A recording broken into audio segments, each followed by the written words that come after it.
It's the joy of the daily exercise. Vistas that disappear beyond your vision. Distant blue mountains. The smells, the sounds, the wonder and incredible beauty.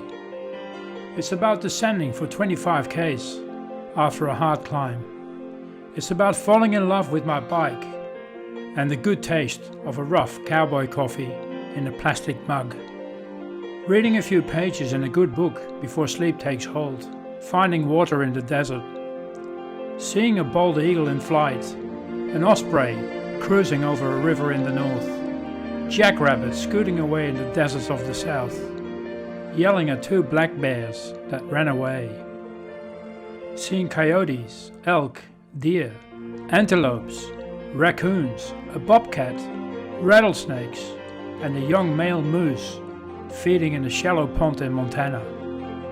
It's about the missing of loved ones, family and friends, of super lazy rest days in a motel, fixing tubes, shower, shop, food, lots of fruit, a few beers every now and then, and watching cable TV. Sketching down by a fast streaming river, solitude, sometimes daunting, but always wonderful. It's about meeting trail angels who share water, cheese, cherries, avocados, pistachios, who helped me out when I was in trouble. Of bush mechanic adventures deep in the Idaho forests. It's about making friends with other riders, exchanging important data in the middle of the trail. It's about very short but intensely great friendships. It's about losing weight, getting strong in the body and the head, and leaving a lot of shit behind.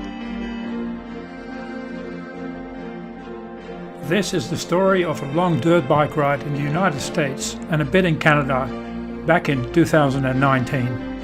Seemingly a very long time before the terrible pandemic hit the world.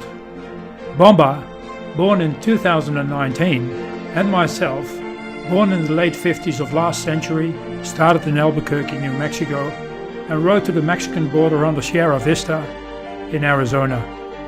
From there we started the magnificent Western Wildlands route, which was originally named the Wild West Bikepacking Route. The route took us through the Arizona desert and highlands, into the snow-capped mountains of Utah and into Idaho and Montana.